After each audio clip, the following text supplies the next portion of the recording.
नमस्कार। आज बात करते हैं भारतीय राजनीति के एक ऐसे चेहरे की जिनकी पब्लिक इमेज में एक जबरदस्त एक बहुत बड़ा बदलाव देखने को मिला है। जी हाँ, हम बात कर रहे हैं राहुल गांधी की। तो चलिए सीधे पॉइंट पर आते हैं। देखिए, एक तरफ राहुल गांधी की शुरुआती पहचान थी, एक बहुत ही मशहूर पॉलिटिकल फैमिली के वारिस, और दूसरी तरफ है आज की तस्वीर, भारत जोड़ो यात्रा के बाद बनी एक सीरियस लीडर की इमेज। तो सवाल यह है कि ये जमीन आसमान का फर्क आया कैसे? यही आज हम समझने की कोशिश करेंगे। अच्छा, इस पूरी कहानी को समझने के लिए हमें थोड़ा पीछे जाना होगा, उस विरासत को देखना होगा जहां से राहुल गांधी आते हैं। हम बात कर रहे हैं नेहरू गांधी परिवार की, एक ऐसी डायनेस्टी जिसने दशकों तक इंडियन पॉलिटिक्स को एक दिशा दी है। जरा इस पर नजर डालिए।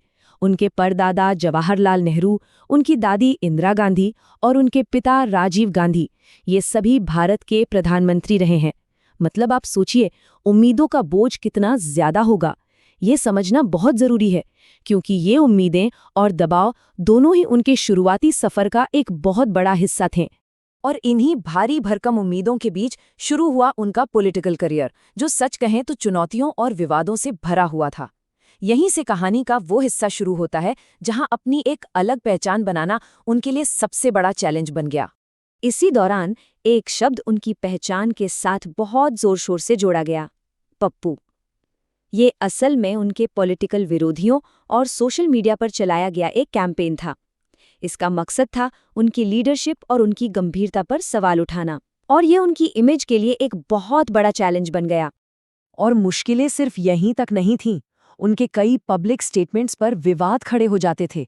ऑपोजिशन पार्टियां लगातार उनके लीडरशिप स्टाइल की आलोचना करती थीं। और हाँ, इंडियन नेशनल कांग्रेस पार्टी को फिर से मजबूत करने का दबाव तो था ही। और इन सब के ऊपर मोदी बनाम राहुल की जो लड़ाई थी, वो देश की पॉलिटिक्स का सेंटर पॉइंट बन गई। फिर आया कहानी में एक बड़ा ट्विस्ट, भारत जोड़ो यात्रा। इसे उनकी पॉलिटिकल स्टोरी का एक टर्निंग पॉइंट माना जाता है, एक ऐसा मोड़ जिसने उनकी छवि को बदलने में कह सकते हैं कि सबसे अहम रोल निभाया। 4000 किलोमीटर से भी ज्यादा। सोचिए जरा, ये सिर्फ एक नंबर नहीं है, ये एक जबरदस्त फिजिकल और मेंटल चैलेंज था। एक ऐसी पदयात्रा जिसने पूरे देश का ध्यान खींचा और राहुल गांधी की कहानी को एक बिल्कुल नई दिशा दे दी। तो इस यात्रा ने किया क्या? देखिए, सबसे पहली बात तो ये कि वो सीधे लोगों से जुड़े, पैदल चलकर। इसका नतीजा, उनकी इमेज पूरी तरह बदल गई, और इसने उस सीरियस लीडर वाली पहचान को और भी ज्यादा मजबूत कर दिया जिसे वो शायद बनाना चाहते थे।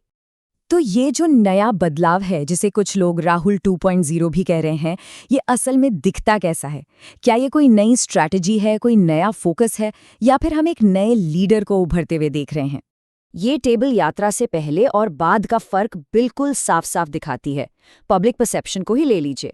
जहां पहले उन्हें एक अनिच्छुक राजनेता माना जाता था, अब एक डिटर्मिन्ड और सीरियस लीडर की इमेज बनी है। मुद्दों पर उनका फोकस भी बदला है। अब वो युवाओं, बेरोजगारी और सोशल जस्टिस जैसे मुद्दों पर ज्यादा जोर दे रहे हैं। और उनकी मीडिया स्ट्रैटेजी, वो तो पूरी बदल गई है। अब वो पारंपरिक मीडिया से ज्यादा सोशल मीडिया, रील्स और शॉर्ट्स के जरिए डायरेक्ट कनेक्ट कर रहे हैं।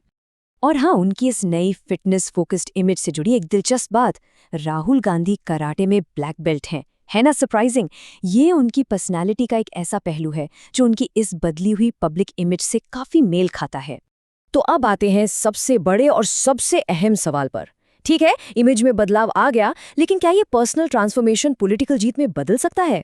इस सवाल का जवाब देखिए इतना सीधा भी नहीं है, क्योंकि एक तरफ तो राहुल गांधी की इमेज बदली है, लेकिन दूसरी तरफ कांग्रेस पार्टी आज भी कई अंदरूनी चुनौतियों से जूझ रही है। और ये बात सिर्फ हम नहीं कह रहे, बड़े बड़े पॉलिटिकल एनालिस्ट भी यही मानते हैं। जैसा कि कार्नेगी पीस की एक रिपोर्ट कहती है, ऐसे में राहुल गांधी की लीडरशिप बहुत बड़ा सवाल बनी हुई है। ये लाइन इस पूरी सिचुएशन की कॉम्प्लेक्सिटी को अच्छे से बताती है। और हम इस चर्चा को इसी सवाल के साथ खत्म करते हैं। क्या राहुल गांधी की ये नई छवि भारतीय राजनीति को कोई नई दिशा देगी? ये एक ऐसा सवाल है जिसका जवाब तो खैर आने वाला वक्त ही बताएगा।